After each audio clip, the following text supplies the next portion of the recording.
Zarminae, first of all, congratulations. Finally, we see this precious gift which has taken all these years and you've worked so hard. And as I look at this, I'm reminded of really what a treasure on so many different layers, levels of meaning. And the fact that Joy of Urdu, it's about a language. And if there is one of the greatest miracles that we have been gifted as humans, is the gift of speech. And that's what all languages,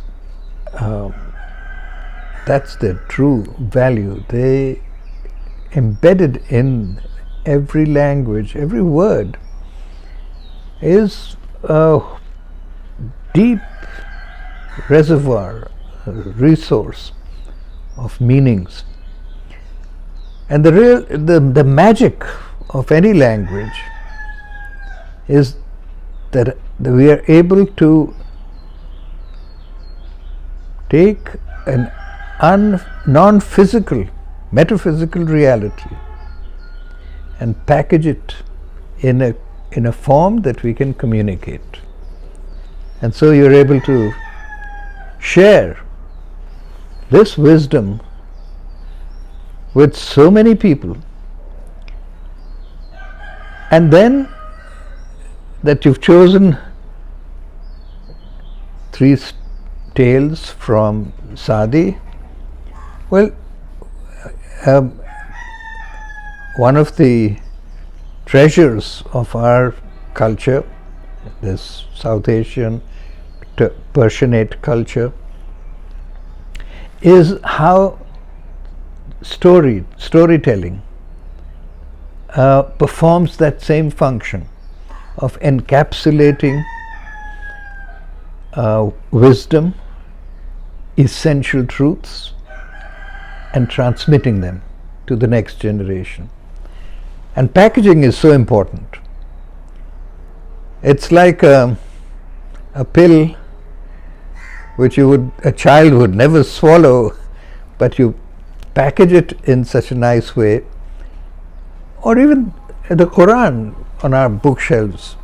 You might never read it, but it's always treasured, and the way it's packaged, that at some point, maybe many generations later, somebody will come along and that packaging will arouse the curiosity to find out what it contains.